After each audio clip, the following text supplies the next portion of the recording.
Friendo, Steve here. And Larson. And welcome back to Going In Raw, the only pro wrestling podcast you need to be listening to right here at youtube.com/Steve Larson. Also available wherever podcasts can be found in the audio realm. And, of course, we tape it live at the Twitch, twitch.tv/Steve Larson. We're on the road to Hell in a Cell. That's coming up this Sunday. Of course, we're going to be doing our live reactions to that, our watch along to that over at Twitch. And right now at Friendo Club TV, the supercut of our live reactions is available. You can watch that right now over at Friendo Club TV. That's a lot of fun. It's a lot of oohing and awing. We're going to talk about WWE Raw today and see where Hell in a Cell seems to be headed. And we're going to talk about Jeff Hardy, perhaps. Maybe need to dial it down a little bit. But first, got the latest on the big story over the past week or so.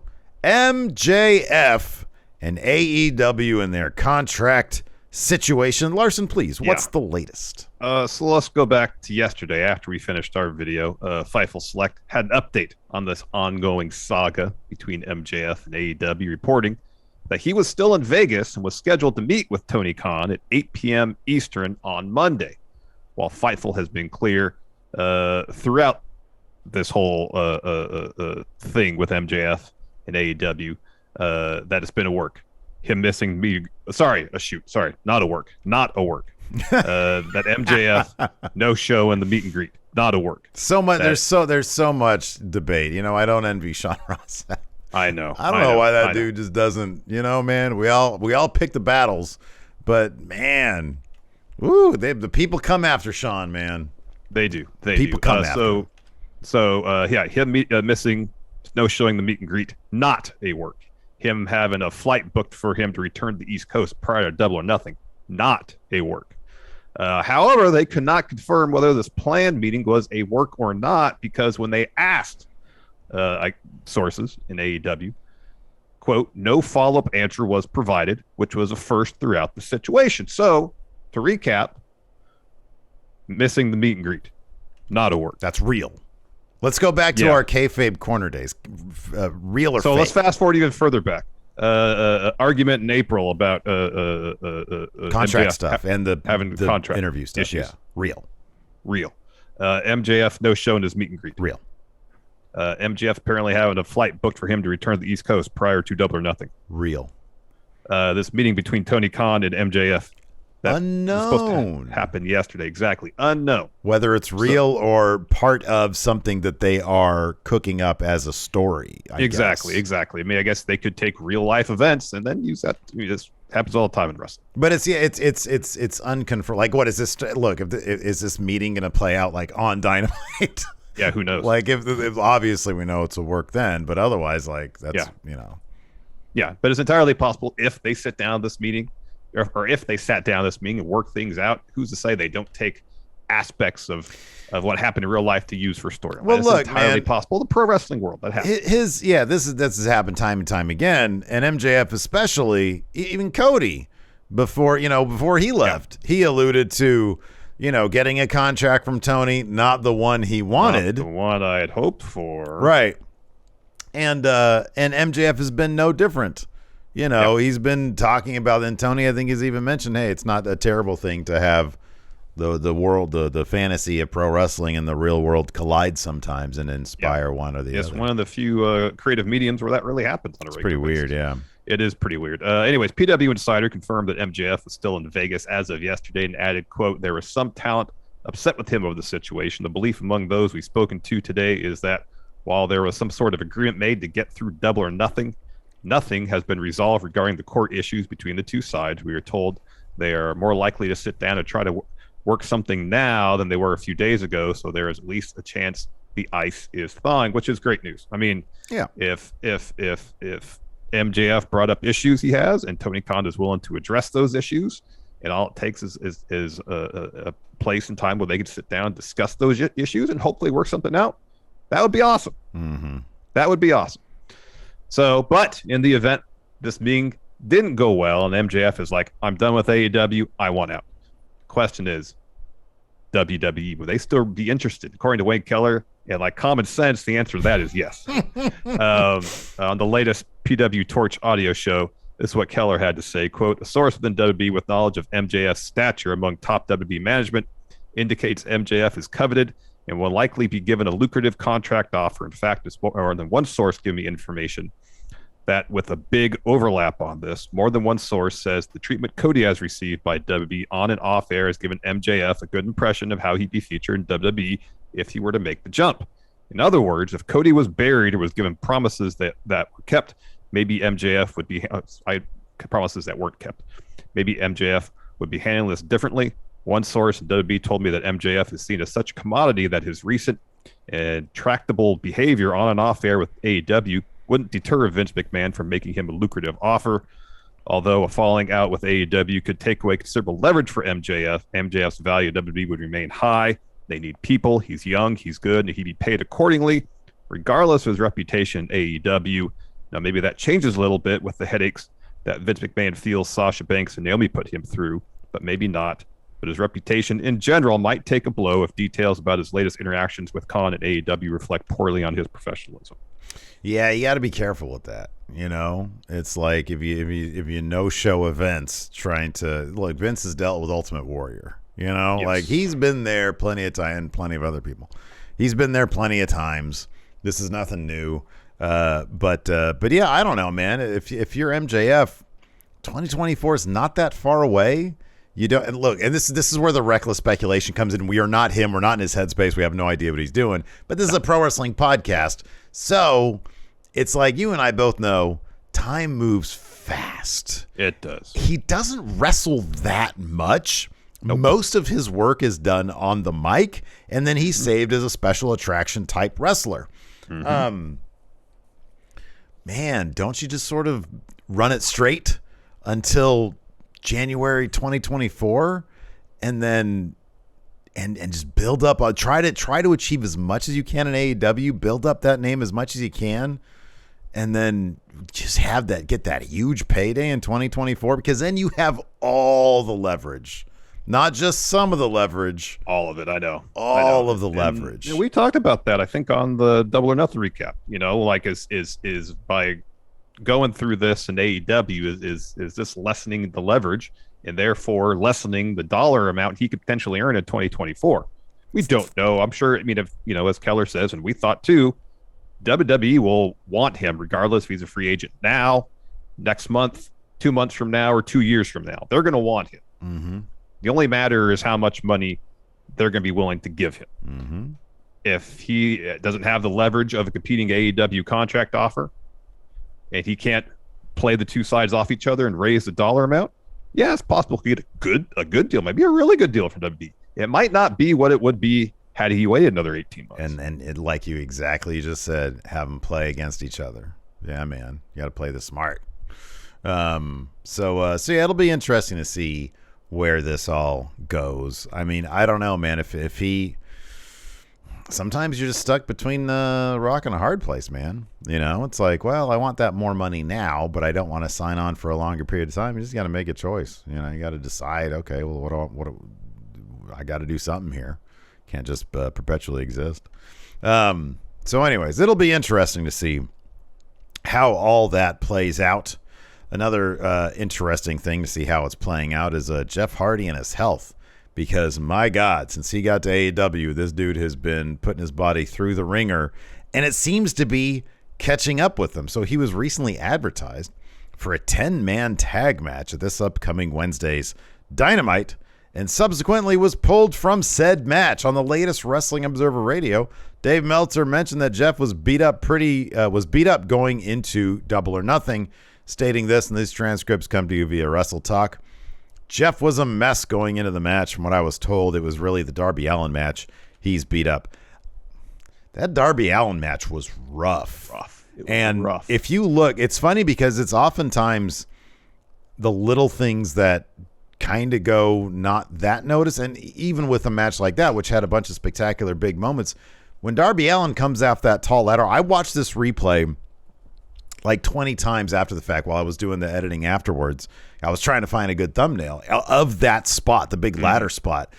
Jeff's head hits hard against the chair, the chair that's sitting there. He tries his best to sort of break Darby's fall, and you see his head. If you really pay attention, it's slammed, like all the weight of Darby coming down, all that, that velocity there, hitting Jeff in the head, and then his head slamming against the chair. And you could even see it in the match right afterwards. You remember Darby had to adjust a couple things because Jeff was slow, and he looked mentally slow in that match at Double or Nothing, and just physically beat up.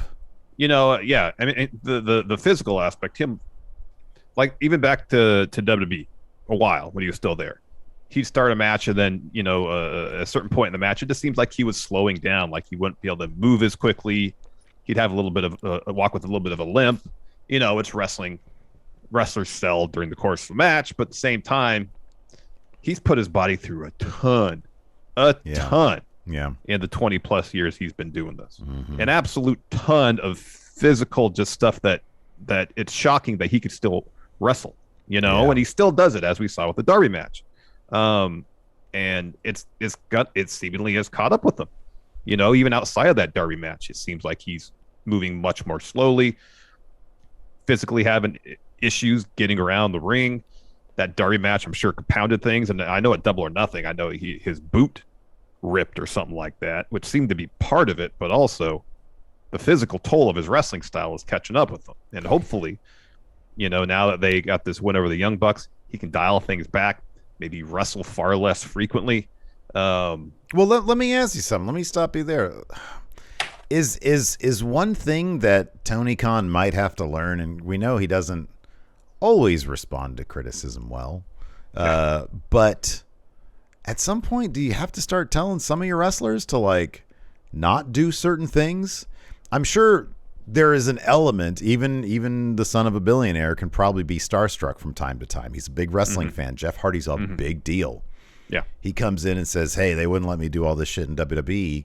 I'm sure Jeff Hardy's I don't know that it would be Tony Khan saying, hey, you want to do some crazy shit? Yeah. He seemingly gives his wrestlers lots of freedom. Yeah. At a certain point, do you tell Sting, hey, you did the big splash last time. You don't need to do it this time. That was a big deal. That's good enough. You can dial it back a bit. We were just getting you on for cinematic matches. We were lucky to have you in the ring, in the arena live wrestling. You don't need to be doing the big splashes every time.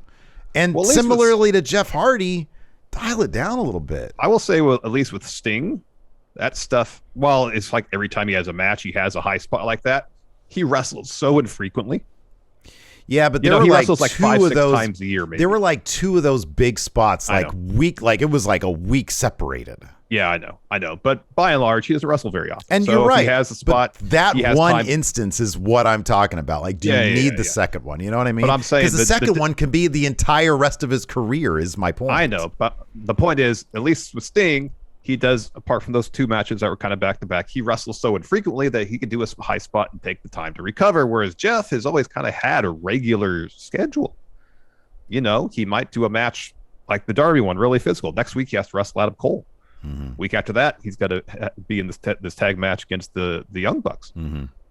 So if they rather than telling Jeff, hey, don't do these things, just don't book him to wrestle as often. Have him on the show, have him be involved, do backstage stuff, come out with his brother. There's ways he can be involved in the show, as we see with Sting, where he's not wrestling every week. Well, that's the thing, though. It's like you do, I'm not equating Jeff Hardy and Sting wrestling, because I know Jeff Hardy wrestles a lot more frequently, but the idea of telling people no seems to be something that I feel like, I don't know, man. I know I'm a fuddy-duddy and I don't like the bigger spots. I understand that that's what wrestlers do. That's part of the thrill. I get it. And if I'm a wrestler promoter, I'm probably saying yeah to a lot of stuff because I get that. That's why I'm not a wrestling promoter. Seems like an awful business. But I do feel like maybe at a certain point, he's going to have to tell some of these guys, hey, man, dial it back a bit. I get that you're saying you can do this, right? But as your employer, as the guy who's putting on the show, I'm going to say, no, you're going to skip this week. Like you said, You're just going to go out there. You're not going to wrestle week after week after week and be expected to put on Jeff Hardy matches. Yeah. You can give them the greatest hits sometimes that don't include. I'm not talking about the greatest hits as in, jumping off the entrance every time. I'm talking about, you just hit the swanton as your biggest move. Yeah. I feel like there needs to be a little bit of that. I understand wanting to give the audience and the crowd, the live crowd, the crowd at home, I understand wanting to give them, the most that the most bang for their buck. And I'm sure Jeff Hardy wants to give the crowd. I think that's true too. The most as well. And it's a tough situation where Jeff comes from WWE, where maybe he felt like he didn't have the latitude to do what he really wanted to do. And he comes to AEW and he says it's a real welcoming environment. I'm sure there's a degree of freedom that doesn't exist in WWE, and I'm sure that can be a lot of fun. Mm-hmm. And maybe going up to him and saying, hey, maybe dial it back sometimes would put the thought in his head, well, this place isn't that far removed from WWE after all. I don't know. But in terms of managing wrestlers' health, yeah, there probably should be a conversation, at least with him, to say, if you're going to do spots like this, save it for the major shows. Yeah. Let's not feel like you gotta do a high spot every match on Dynamite. Combine that with just having him wrestle less. Yeah. Keep him involved, backstage stuff. Maybe brawls in the ring, but just don't have him wrestle every week or every other week. I wonder. He's an attraction. He's a huge name. Yeah. And because of that, he doesn't have to wrestle all the time. People are going to tune in. It's going to be a huge deal when he does wrestle. People will tune in to watch it. Yeah, just him showing up, I think, is enough, especially with how loaded the roster is there. Yeah. Yeah, I mean, I wonder if from Jeff Hardy's perspective, given that, I mean, his dismissal came from a house show incident, I wonder if, to him, he's telling Tony Khan, hey, dude, I was wrestling 3 times just because we were doing house shows. We don't do house shows here. So, like, every week is a massive step back for me. But I do wonder if figuring out the line between, okay, how much freedom do I give these wrestlers, even if they're really amped up and willing to do it and I'm paying them a bunch of money, you can't go into situations like Double or Nothing when you have a huge pay-per-view and Jeff Hardy looks like half himself, Yeah. I don't know. It's not good for the crowd to witness something potentially. Yeah. But the risk is there for someone to get hurt. The risk is there, and especially, and I don't mean to, say that, hey, he needs some hand-holding, but also a guy with Jeff Hardy's history, if he's putting his body through this stuff, there might be more temptation to turn to certain things to help alleviate that. And that's something that I think you got to be aware of as an employer as well. And maybe he is, maybe they're all having these grown-up conversations, but when I see on TV, it seems like maybe there might be more conversation that need to happen. Anyways, Larson, why don't we go ahead and take a quick break here to pay some bills? Well, let's take a quick break here to get a word from our sponsor, BetterHelp Online Therapy. Steve? Yes. Life can be overwhelming at times, and it's easy to feel burned out without realizing it. And while burnout is often associated with work, any of life's roles can lead to burnout. That's true, man. So if you're feeling fatigued, irritable, or unmotivated, you could be dealing with burnout. And BetterHelp wants to remind you to prioritize yourself. Talking to someone can help you find out what's causing the stress in your life. Yeah, I've been there before. I've felt that fatigue, that lack of motivation, that irritability that comes with burnout. And I've gone through the process of trying to find a therapist, so I know how difficult it can be to find the right person to talk to. But BetterHelp is customized online therapy that offers video, phone, and even live chat sessions with your therapist. So you don't have to see anyone on camera if you don't want to. It's also much more affordable than in-person therapy. You could be matched with a therapist in under 48 hours. And right now, Going In Raw listeners can get 10% off their first month at BetterHelp.com/raw. That's BetterHelp, HELP.com/raw. And before we get back to the show, let's get a word in from our sponsor, Chime. Hey, Larson. Yes, Steve. You know me, man. I don't like to wait for things. I don't like waiting for my food to show up. I don't like waiting for our videos to upload. And I really don't like waiting to get paid, especially when I got bills due, man. Yeah, I agree with you, Steve. Waiting is no fun. No fun at all, but I've got some good news. Mm-hmm. You want to hear it? Yes. All right. With Chime, you can get your paycheck up to 2 days early with direct deposit. That's 2 days. 2 more days. save or pay bills, while getting paid early is wonderful. It's great indeed. There's a lot more to Chime, a lot more. It's also an award-winning mobile app, checking account, debit card. And Chime even offers an optional savings account. Wow. So what are you waiting for? Hopefully not your paycheck. Get started with Chime today. Applying for a free account takes less than 2 minutes and does not affect your credit score. Get started at chime.com/raw. That's chime.com/raw. Banking services and debit card provided by the Bancorp Bank or Stride Bank NA, members FDIC. Early access to direct deposit funds depends on payer.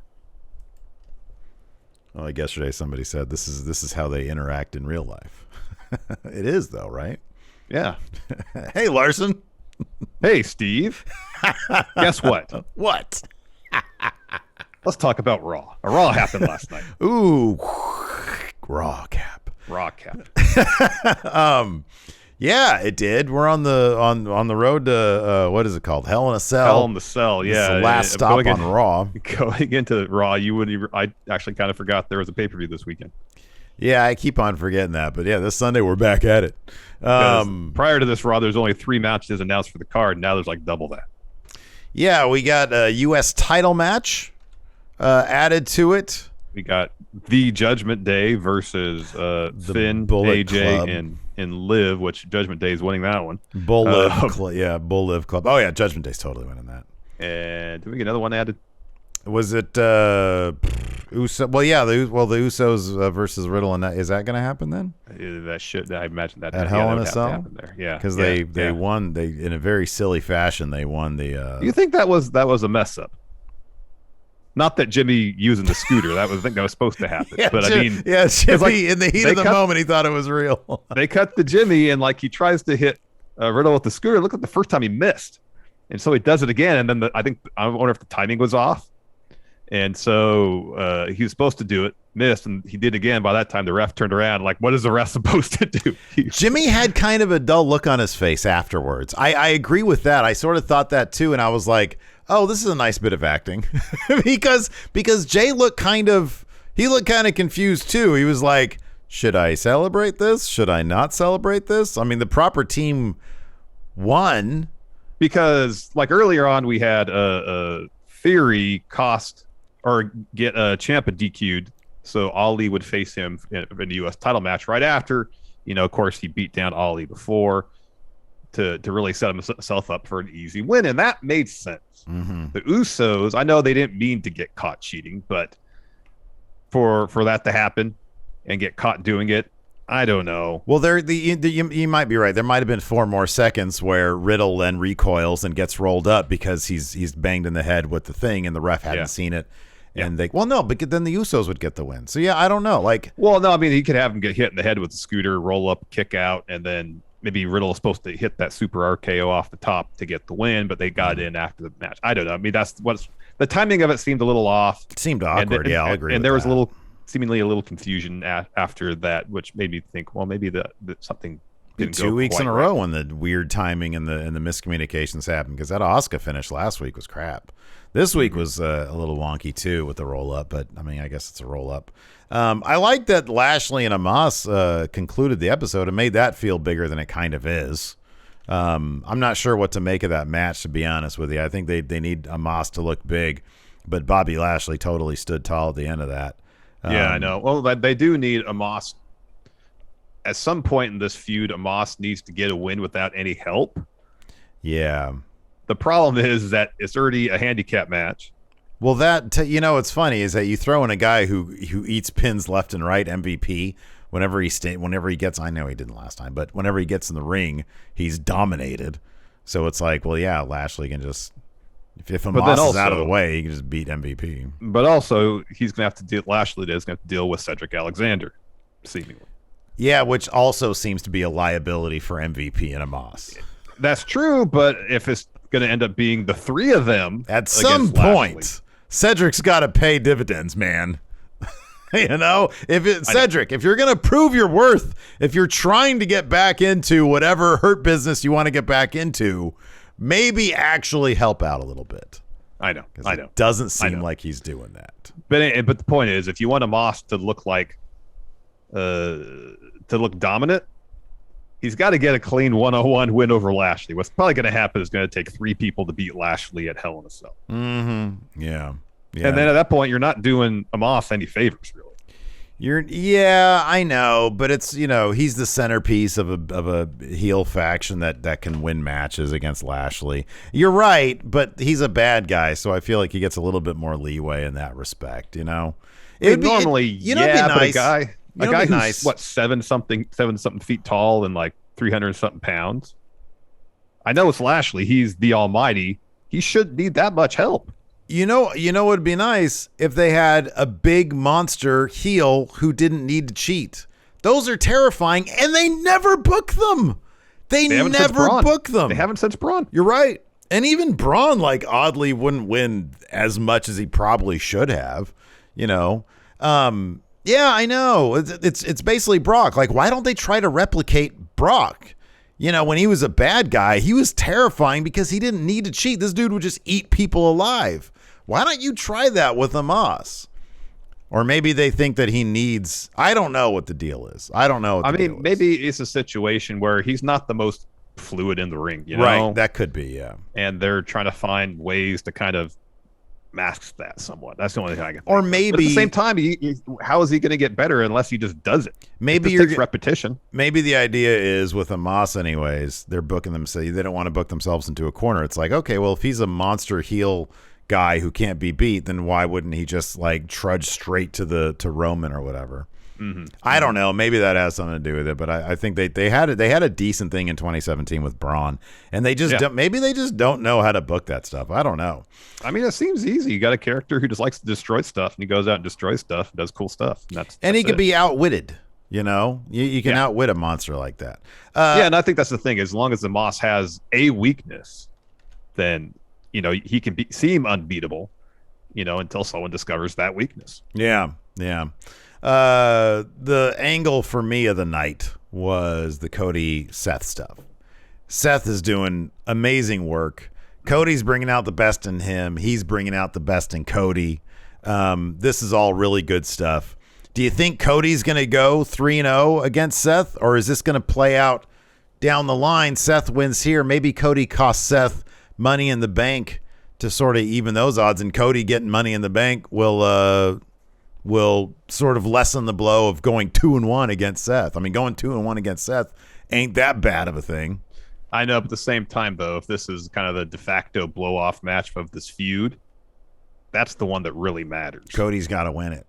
He's got to win it. Yeah, I agree with that as well. But I think also, too, if and when Cody wins this is going to have to send Seth into an absolute spiral. Mm-hmm. Seth is one of the few characters in WWE where it seems like feuds affect him long term. Sure, yeah. That's kind of one thing that WWE doesn't really do that well is someone's in a feud with somebody, that feud's over, and it's not like that character has changed after that feud. Mm-hmm. That should happen. After every feud, you should learn something, you should change, something should be different with character after they exit the feud anyways. Seth is one of the characters where he, I feel like, consistently does that. Mm-hmm. And if he takes 3 L's to Cody, he's going to start questioning himself, and that could be interesting because he's doing really good character work right now. It could enhance his character as well to dive in a little bit more off the deep end. I think that could be a lot of fun to see for Seth Rollins. As we mentioned earlier, Mustafa Ali earned a U.S. title. I guess earned a U.S. title opportunity against Theory. He had a championship contenders. Wait, no, sorry, it's not a championship contenders match. It was a championship contenders match against Ciampa. Oh, is that what they actually call a championship contenders match? I believe so. I thought I saw the graphic for it. Is this the first time that a championship contenders match didn't include the champion? I don't think so. I think that's just what they call it. Was there a number one contenders match in the women's division a couple weeks ago? I don't know. With Asuka versus Becky Lynch, wasn't that considered a championship? No, it was. Match? Oh, yes. I think that was also okay. Because it's originally supposed to be the 6-pack, and then Sasha and Naomi left, and so they did the 1-on-1 match. WWE always changing their definitions. In any event, Theory ends up getting Ciampa DQ'd, and then Theory says, "Hey, you wanted to, this was for a future shot at the U.S. title. you get that match now. Of course, Theory wins that easily because he just beat up Ali. And then it's announced, well, McMahon didn't like that. He wants a fair fight at Hell in a Cell. So what is it? Is McMahon helping him or not? Is he expect the unexpected? Is he still giving him the learns here? It's so arbitrary. It is arbitrary, but I think the idea is it's just like a comment on his whims. Mm-hmm. Well, it's the same thing Vince would do in real life, so let's just write it into the show. Doesn't make any sense. Theory ended up standing tall throughout this entire thing because even in a backstage interview, but I wonder if they just brought Ali back and was like, yeah, you're just going to lose a lot. You'll be in a U.S. championship match because like the math anyways indicates that Theory would lose. I don't know. I just don't see that happening though. No, I don't either. But maybe they'll do a thing where Ali picks up the win at Hell in a Cell and then like the following Raw, he loses it again. That'd be really cool to see him win. I think part of it is like I just never want to get my hopes up that something cool is going to happen to a guy that I like a lot, Mustafa Ali. But that'd be really cool for him. Mm-hmm. Anyways, let's just go ahead and dive into it. It kicked off with the Becky Lynch promo, which says, it's been a while since I've welcomed everybody to Raw because I didn't feel like it without my title. She says, pretending I was okay, knowing so many of the fans prayed for my downfall. Meanwhile, they're all chanting Becky. They're all giving her as much of a face reception as anything. She says, so many of you hope that I never get my hands on the title again, but I don't do anything for the fans. I do it all for myself. And by the way, she's doing great work here on the mic. Yeah. She says, this line was great. She says, I run on spite and coffee. And right now I'm feeling pretty fueled up. She says, some people collect stamps, some collect friends. I collect enemies. And I know I'm going to keep collecting them because when I do, I know I'm on track and I'm only days away from getting my title back at Hell in a Cell. She says, the odds are stacked against me, but I defy those odds. Right now, I'm going to take us back to Money in the Bank 2020. She had a little slideshow there with her and Asuka. She said, there's Asuka holding the contract. She earned her way to the top like I knew she could. She said, when I went off to create life like the god I am, and that got a couple boos. She says, I generously gave Asuka the greatest gift of her career. I gave her the title, but then I had a plan. She said, even at that point, I had that plan in mind. She said, I knew Asuka was the best, and I knew I could beat her for that title. So I figured Asuka would hold the title till I came back, beat her for it, then nobody would be able to beat me. She says, but what I realize now is I created a selfish monster by handing Asuka that title. Then Asuka interrupts. She comes to the ring, says, Becky's still big time baby. Does her best impression of a baby, which I always love. She says, nobody's ready for Asuka, not Becky, not Bianca, because at Hell in a Cell, I'm ready to be new champion. And then Becky says, that's not how it's going to work, brother. She's interrupted by Bianca Belair. Says, both of you need to stop. She says, I'm not crying about having to defend my title in a triple threat. It is what it is. And unlike you guys, I like to do my talking in the ring. She says, I respect you, Asuka, but you kicked me last week. So in this match we got coming up now, she says, I'm going to have a lot to say to you. And she says, Becky, I can't wait to give you a piece of my mind at Hell in a Cell. She says, I don't care what the odds are. The only percentage I'm sure of is that I'm 100% sure this title's not going anywhere. And I'm 100% sure I'm going to drop Becky like I did at WrestleMania. Becky sucker punches Bianca. Asuka then takes out Becky. A big brawl breaks out. Bianca dumps Becky on the apron, and Asuka hip attacks her to the floor. And then we get Bianca Belair versus Asuka. We do, and Becky joins commentary. Really fun match. I was actually fairly surprised that we had a clean finish here. Mm-hmm. Yeah, I was surprised by that too. So down the stretch, Bianca's looking for a KOD. Asuka escapes that. And when she falls, she's selling knee. She rolls out of the ring. Bianca follows. She puts Asuka back in the ring, and then she starts talking crap to Becky. She gets in the ring. Asuka hits a pop-up knee, gets a 2. So Asuka's looking for an Asuka lock. Bianca powers out of that, hits a glam slam. She's looking for the handspring moonsault, misses that. Asuka tries to roll her up. Instead, Bianca counters with a roll-up of her own to get the win. Basically, as soon as Bianca rolled up Asuka, Becky was off commentary on her way to the ring. So basically, as soon as that bell rang for the end of the match, Becky was in there. She hits Asuka with an exploder, and then Bianca with a manhandle slam. Yep. After that, we had the Mysterios and Ezekiel versus the Alpha Academy and Kevin Owens. More fun stuff from all these guys here. Kevin Owens cracks me up. He's such an MVP these days. He's doing he really is. Really, really great work. in the end. So the Mysterios kind of get a double 619 on Gable. Ezekiel follows that with his twisting suplex finish to get the win here. That was all kind of set up because Kevin Owens accidentally super kicked Chad Gable. Correct. Yeah, that's right. That was good stuff. And I like that after the match, like Owens is like selling the loss, and behind him you can see Gable kind of fuming about it. It was some pretty good TV direction there. Yeah, that was good stuff. Then we had Cody Rhodes promo. He says, "I've always been a fan of Seth Rollins from the very first time I saw him. You can see the potential for great things. Someone else saw the same potential." And he says, "I don't have to say his name. It's the man who raised me." He's Dusty Rhodes. It's Dusty Rhodes. So anyways, Dusty told him that Seth had all the ingredients that to be a generational talent. We all know that Seth has lived up to the hype. So imagine you're me, you're Cody Rhodes. You get the call, you get your second chance, and it's against Seth at WrestleMania. And he says, "I was nervous because even after everything I had done, everywhere I went, I couldn't return to WWE and be a loser." And he said, "But I didn't. I had to be at the top of my game at WrestleMania, and I was. I won at Backlash 2. I was the better man, and it has driven Seth mad." And he says, "Jealousy leads men to desperate measures. Seth is an egomaniac, and he wants everything for himself.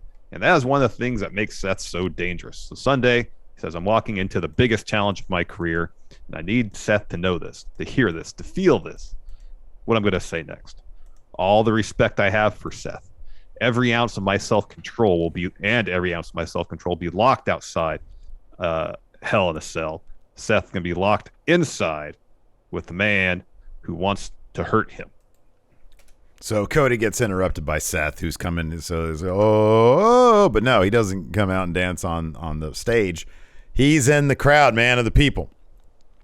He says, it's funny because he was walking down, and when he stopped, there's like a dad holding his like 3-year-old, or I think it was like a 3-year-old little baby boy, and he was like reaching out trying to touch Seth.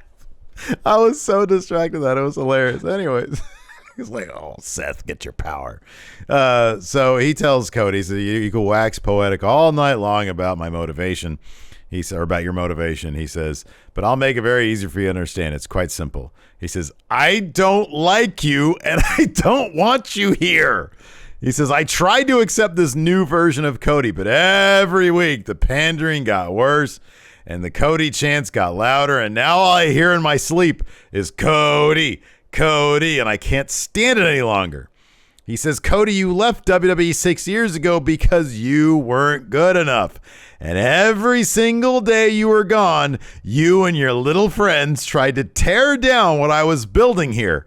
And when that didn't work out so well, you came running back. You returned home to fulfill your family legacy. Well, not on my watch, Jack. Cody doesn't get to be the conquering hero in my kingdom. You don't get to take a sledgehammer to the throne and then come back and try to take that throne from me." He says, "I'm going to say it again. I don't like you. I don't want you here. And in 6 days at Hell in a Cell, I'm going to prey on your insecurities. And I'm not just going to change you.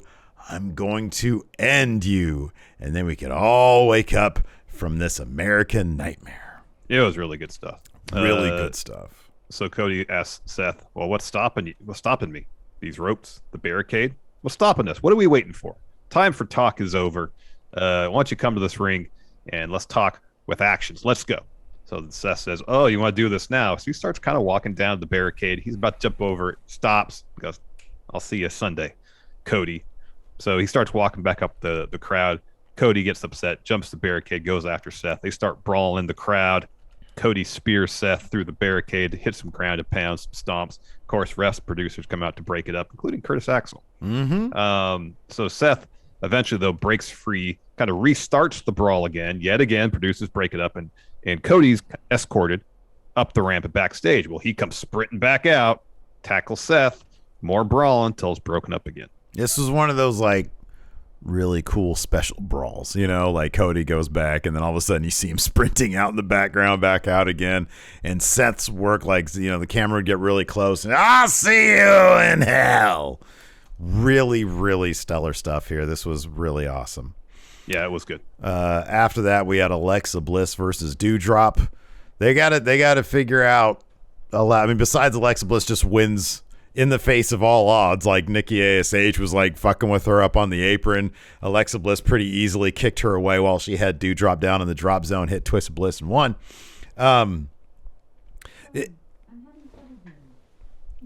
No, stop. Of course, every time we talk about her, my stupid thing turns on. Yeah, dude, it's funny because commentary was mentioning, where's the Alexa Bliss of old, the one who will do anything to win. Yeah. And then on Twitter, she responded with, I miss that Alexa too. And so, or I miss that version of me too. And I wonder if there's some creative frustration. They're like, hey, you don't have a real, like, there's so much history they can mine with her and Nikki. And it's like they're just spinning their wheels, figuring out, is there a story here? What's the story going to be? Like, I know. Why not even just in the meantime have Nikki mess with Alexa's doll or something, just to try something and see where it goes? I know.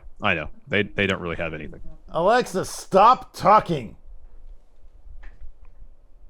Sorry, everybody.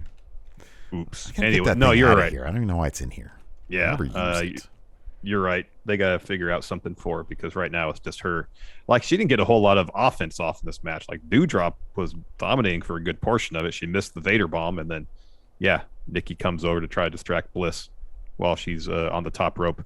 Alexa kicks her off easily and then hits Twisted Bliss for the win. So, one reason why I think Raw, like, I saw it like in the chat last night in my stream, people were saying, Raw was pretty mid. That was the word that was being thrown around a lot. And when I watched it last night, I did the thing where I was fast forwarding through commercials and recaps. And I was like, this is okay. Now, admittedly, and I know, Larson, I know you're going to put this on my performance review this year. I fast forwarded through the entirety of Miz TV until it was a mess. Until it got to the 24/7 stuff. When I saw the 24/7 stuff, but Miz and Street Profits were in there talking forever, and I knew that they weren't going to talk about anything special. And then I'm looking at the notes that you wrote here, and none of it seems like it's necessary in any way, shape, or form. Am I correct? No, you're correct, because it just kicks off Miz in the ring first. He hypes up the premiere of season 3 of Miz and Mrs. Says Maurice is going to be on Raw next week, so that's good news. Oh, I love her. She's great. She's great. So Street Profits come down. And there's a couple funny moments here where the Street Profits are talking, and the Miz does the thing where he holds up his hand, and which he wants people to be quiet then. And Dawkins turns around, gives him a high five. That's funny. They're funny guys. And then he does it again, and then Dawkins is like, or I think was it Dawkins is asked, "Do you have a question?" And that's when the 24/7 scene comes out. Mm-hmm. So Dana Brooke runs to the ring. Tozawa's chasing after her. The whole 24/7 locker room comes out. It was good to see Dijak because he just about destroyed Akira Tozawa with that choke slam. That choke slam was amazing. That was great. And I actually really appreciate the 24/7 stuff. It doesn't bother me at all. They usually keep it pretty efficient, and I like the Tamina Tozawa stuff. She ends up she wins the title and then gives Tozawa a kiss. He gives her a backslide pin, and then he gets the title and he bolts out of there. So I thought that stuff is fine. And I like that, like, the Street Profits were kind of like just sitting there with some acting like they had some popcorn, and they were getting involved too, punching people, which is pretty funny. Well, I like when Dijak hits that choke slam and then Ford super kicks him out of the ring. Yeah, I like that stuff. That was good. Like, it kept them involved, and it kept them with a little bit of an edge, because we saw that in their feud with RK Bro, and then during the whole Miz TV thing, it wasn't really there. And then at least, hey, we want to be involved in this, Mm-hmm. Yeah. But man, I was like, I just can't. I don't care. I know. I mean, most of what the Street Profits did when they were in the ring was the stuff they've been doing for a long time, where they'll come in, or like they'll do a promo just to hype up either Raw or the next pay-per-view or something. Yeah, I can't stand that. They should be a vital part of your show. Number one, they still need, they got, unfortunately for them, because like 2 years ago, we were talking about, man, they need to break up. Unfortunately for them, they've got a great name, a killer theme song. People love them. They've got something that really works. And WWE's always so hesitant to change something on that level when it's working already. They either need to turn heel or they need to break up. They teased heel like a couple weeks ago, and it was great. It was like, ooh, they're actually like, trying to grab at that mysterious brass ring, using any means necessary. So, yeah. So, I don't know. Look, if people like the segment, sorry I didn't watch it to review it. My apologies. But one of us did.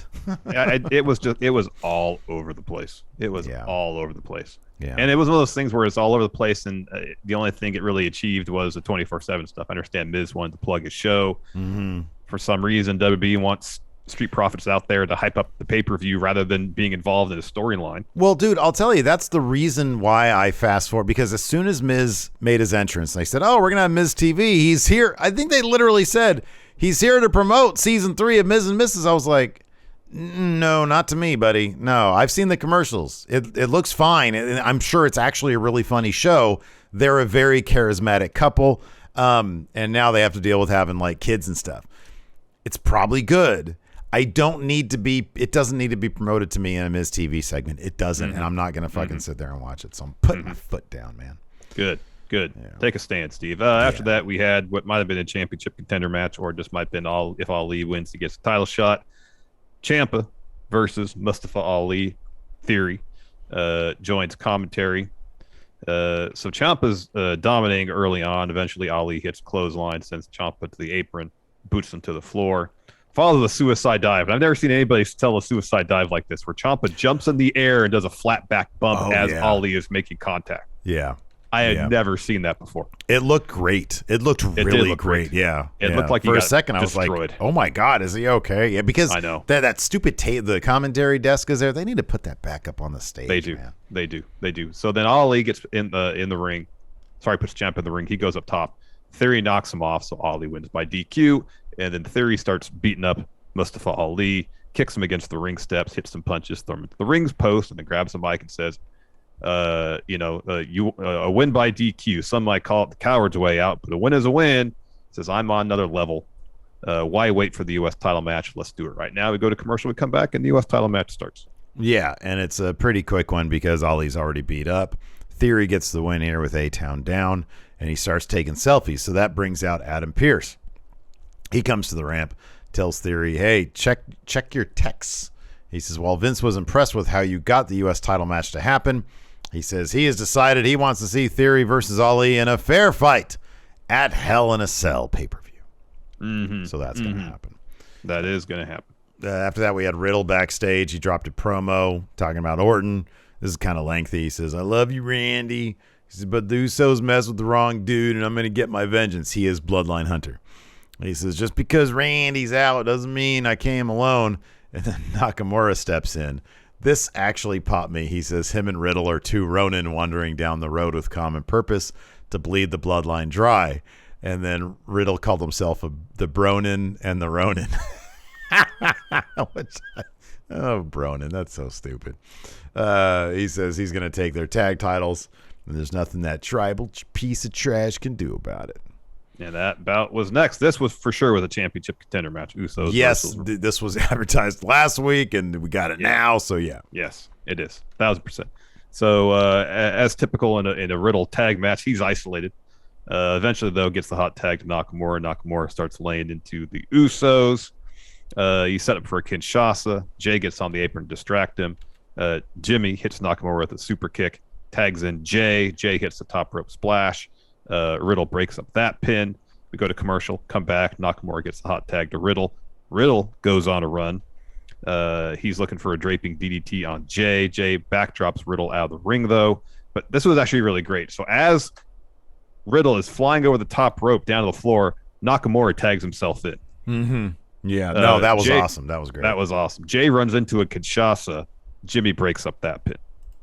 So then Jay super kicks Nakamura into his own corner. Riddle tags himself in. Does the power slams, draping DDTs, looking for an RKO. Jay blocks, hits a super kick on him. So Jay is trying to distract the ref.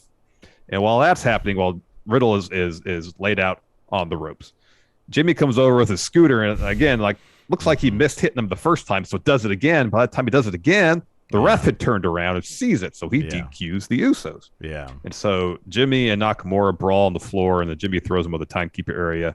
Both Usos go up the top rope to hit splashes. Nakamura gets in the ring. He kicks Jimmy off the top rope. And then Riddle goes on the opposite corner, hits a super RKO on Jay. Yeah, it was a really great looking super RKO. But I think you might have a point, man. I think you totally. It might have been the thing where he hits him with the scooter, and then they are looking for the double splashes, and then the finish was going to be the super RKO. Oh, that could be. Yeah, that could I don't know. It's pure speculation. It looked weird though. They all look. I love when wrestlers fuck something up, and then they all just stand there like. But it's amazing. They do that for a little bit, and then they're like, okay, well, this is. Oh yeah, they re-rack. They re-rack quickly. But that one little moment of, we've all been there. After that, if I was in that situation, I'd be there for 5 minutes trying to decide what to do. Oh, yeah, I would be so loud about it. I think I just messed that up. Should we start over? No, we're live, you idiot. You've been doing this for 20 years. Oh. It's been that long? It's been like, well, yeah, really? When did I start? Larson. Seems like just yesterday. After that, backstage, Mustafa Ali has got an interview. He's hurting right now. He says, but all this pain I'm feeling, I'm going to make sure it's worth it. I've been through hell and back to earn this opportunity, and I don't care what tricks theory plays to keep me down because I'm getting back up. He says, this Sunday, I know the odds are against me, but I won't back down. And he says, I'm walking out. Oh, that's right. They're in Chicago, in his hometown. He's not winning. So he's laid out from behind by Theory, who takes a selfie, walks out, and says, new champ my ass. Now, it'd be great if they had Mustafa Ali win the U.S. title in his hometown. WWE doesn't do that, though. They don't do that. They kind of do but but wait a second. Haven't they been bucking that trend over the past year or so? Like they've been having people win in their hometown? Give me an example. Shit, what the hell? You know I'm not going to have an example. Well, if you're going to bring it up, you got to come armed with some examples, man. Stop yelling at me. I thought no, I don't have any examples. But just sort of just in the general fog of my memory, I swear that's something that they like started. I don't recall redoing. I don't recall. Historically speaking, if you have a match in your hometown, you lose in WWE. The worst was wasn't like Sasha at Hell in a Cell? Didn't she lose that match? Yeah, in Boston. Yeah, that was rough. But it made all the sense in the world for her to win. All right, continue. Keep doing something. All right, well, think about it. Think if you come with an example, and then we could discuss it further.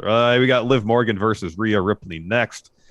So they try to do the bit again, where they do actually, where Liv is going for a finish. No Edge this week, but Damian Priest is there, grabs Rhea by the belt, so Liv can't hit her finish. Rhea covers. This time, Liv kicks out. Rhea's looking for a riptide. Liv counters with a backstabber and then covers her to get the win.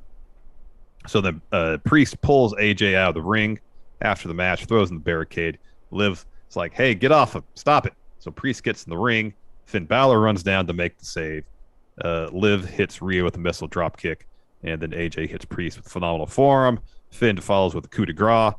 We got a mixed six-person tag match coming up at Hell in a Cell that Judgment Day is totally going to win. Yeah, no, the go home math here was like two. All right, see, White Brownie has an example from WrestleMania 33. Naomi won the SmackDown Women's title. Yeah, I know, I saw that one, but I'm looking for something that is a little bit more recent. Yeah.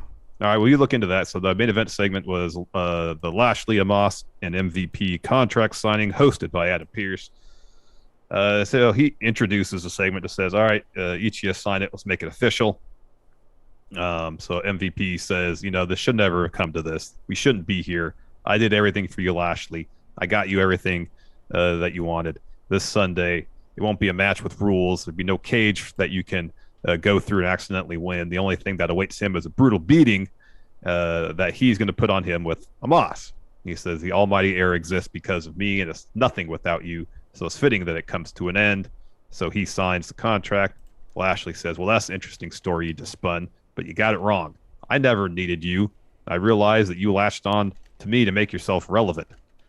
And MVP just yells at him, sign the deal. Lashley says, through all this, I considered you a friend. And then MVP says, I considered you a brother. Now sign the damn contract. Yeah. So Lashley says, this contract says it's a handicap match, but really it's an opportunity for me to send both of you to hell He signs. Pierce says it's official.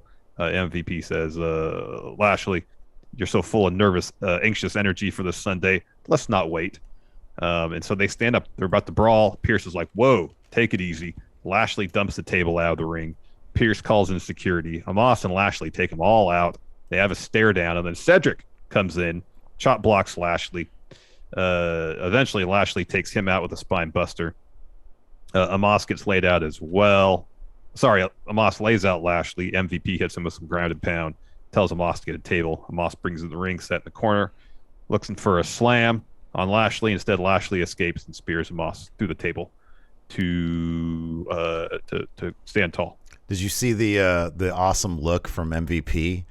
So Lashley was addressing MVP. By the way, it was last month, Bianca versus Sonya in Knoxville. Bobby Lashley was cutting his promo, and he was looking at MVP. Camera cuts to MVP, and he goes like this. And then Bobby Lashley turned to Omos and punctuated his promo with him. Oh, that's funny. I was like, oh, that was a great nice little inside moment that the camera captured right there. But yeah, he totally darted his eyes towards Omos. That's and great. Lashley looked over, which I wonder if MVP is sort of still has his hands in some of the. We'd always heard that, and I would really love for that to still be the case. I know we've criticized this feud a little bit as being a bit too talky, but I don't want to criticize somebody for at least being ambitious, and maybe MVP, or just whoever's doing creative here, is trying to bring a bit more out of Omos by doing talky segments and trying to add some dimension. I can't really criticize that necessarily. Well, I mean, I guess the thing with the talky segments is it's MVP doing the talking, not so much Omos. I know, that's the thing. Most of what MVP is saying is, you took the spotlight for yourself, Lashley, at WrestleMania. I made you. That's I know. That's what MVP has been saying for months. This feud feels more like Lashley versus MVP as opposed to Lashley versus. Oh, that's totally Omos. what it is. That's totally what it is. Yeah. Yup. Anyways, let's go ahead and answer some questions here. Sure. Let's see here. I have a thread up here on the Patreon, patreon.com/Steve and Larson. If you can't make the show live, you can ask us a question there. Let's see here. David Matushek, if you were to get a wrestling personal tax consultant that is not IRS or DiBiase, who would it be? Cameron Grimes. Yeah, that's exactly who I was going to say. Because not only does he have to deal with taxes in terms of being, a wrestler, independent contractor. Stonks. Also the stonks, which is probably a pain in the ass as well. He's probably learned a lot from those that. capital gains there, yeah. Mm-hmm. White Brownie says, if Cody goes 3-0 against Seth, what should be next for him? But also, what do you think will be next for him? Should be and will be is Money in the Bank. He's going to win that briefcase. Yeah, he should. He should, and he will. Let's see here. Alex Foster, if you were to have a wrestler recreate their own pipe bomb, but instead of being good, it's just awkward and cringeworthy, who would you want to cut the promo? So, name some epic. Not the pipe bomb. He says their own pipe bomb, so I think he means their own iconic promo. So, iconic promos like Flair's "Tear in My Eye," Punk's actual pipe bomb, the King of the Ring Austin thing. I mean, if Flair tried to do that now, it'd probably come off as weird. Although maybe not. He's old and he's sobby a lot. So maybe he'd be really good. Could be. Otis? I don't know what promo did Otis ever cut? Otis doing the Tear in My Eye promo. How about that? That might be really good, to be honest with you. That Otis could be. Oh, yeah. Any Von Wagner promo. Oh, gosh. Roz Cody asks, who dresses better, Cody or Seth? Who's got more drip? It's not even close. It's Seth freaking Rollins. Yeah, 100%. MWE DX Extreme says, did you know that the women main evented Raw all May, 5 straight weeks? Oh. That's really cool. That is cool. Cornbread Haas, what is your favorite contract signing? It's Punk. It's Cena after Punk came back in 2011 for their SummerSlam match. Mm-hmm. It's great. Mm-hmm. That's probably my favorite. Let's see here. When Blake Whitehouse, when Mandy Rose gets called back up to main roster, will they keep her gimmick or go back to her old one? Oh, no, they're going to keep. She's going to be Toxic Attraction. Yeah, it'll be a Toxic Attraction, probably be called up together. You know, she's getting a lot of really good reps in at NXT. Mm-hmm. Like, she is a completely new person, and it's done her a lot of good. It has. Oregon Grinder, Steve versus Larson at Hell in a Cell with Enforcer as guest referee. What is your general strategy against each other? My general strategy is don't get hurt. Yeah, right. You've never seen so many rest holds in a Hell in a Cell match, I'll tell you what. Oh, man, it's all just on the mat. We're not using the cell at all. No. There will be no using of the cell. Our big, what would be, this is the better question, what would be our big spot? Like, would we even climb up, let's say, 2 feet up on the cell? To do what, though? Fall to our feet, fall flat on our feet, land it. Just climb up to tee something and then drop back down. Just go, ha, ha, ha. We're not doing a high spot. No, we climb up, and we're only like 2 feet above the ground. Start like acting like we're pushing each other, and then I grab your head. I act like I ram it in the cage, and then we both fall back. But we both land on our feet. On our feet, yeah. Because we're only 2 feet up. Yeah. Yeah. All right, sure. That's huge. Yeah, that's big. That is massive. That's a high spot. Ooh, DJ says middle turnbuckle double axe handle. No. Can't do that. I could do that. Too I could much. do that. Well, so can I. Still, that's the level of intensity of action that you're not interested It's so weird being in a wrestling ring. Like when we got in to take our picture with Tonga Kid. Yeah. It was weird being in the ring. Don't know what to do with myself. Mr. Pied Lord says, who was this week's Plus Delta Raw superstar? Oh, Seth Rollins. Okay. He's been the Plus Delta for a while. White Brownie is asking, does Cody jump off Hell in a Cell? No, they don't. I don't think they let him do that anymore. Yeah, no. I don't want to see anybody do any of that stuff. I want them to act like the cage isn't even there. I guess the real question is if Cody is going to bleed. Oh, yes. Oh, I don't know. Oh, that's happening. Unless he's willing to pay that fine. I don't know. Oh, man. Dude, he's got the most complex contract in WWE history. Something tells me blood isn't in there, buddy. He's gonna tell Vince. He's like, oh, yeah, no, my lawyers have it in there. You can go ahead and look at it. And he hands him like a fucking gory stack. The gory self-mutilation clause in there. Yeah, exactly. And he hands him like a giant stack of papers, and it's like his contract. He's like, go ahead, look in there. I promise you it's in there. I don't want to look at all this shit. Fine, go bleed. Fine. God damn it, pal. God damn it. I want to see a crimson mask. Gory self-mutilation. Maggie gifted a sub to Bazooki Goon. Thank you very much, Maggie. And with that, everybody, we'll be back at around 3:30 Pacific for our bonus episode today for patrons, Twitch subs, and YouTube channel members. We'll talk about AEW. I don't know what. Something. We'll talk. Contenders to beat Punk for the title. Nah, let's do, or you'd rather do things that should happen at Hell in a Cell, because that could be pretty funny. That's pretty funny. That's good. Because we got Owens versus Ezekiel, too. That's also going to happen there. Should have Elias show up to help Ezekiel win. And the other brother, Elijah. Or Giuseppe. Yeah. Kevin Owens already called him Giuseppe. That is correct. Anyways, thanks, everybody. We appreciate it. Till next time, we'll talk to you later. Goodbye. Hey, what's up, everybody? This is Stone Cold Steve Austin impersonator Phil McDonald, here to tell you to go support Going In Raw and Friendo Club at patreon.com/Steven Larson. They got bonus episodes, ad-free audio, a weekly newsletter rounding up the weekend wrestling news, and a bunch more. Patreon.com/Steven Larson. Go support or get hit with a stunner.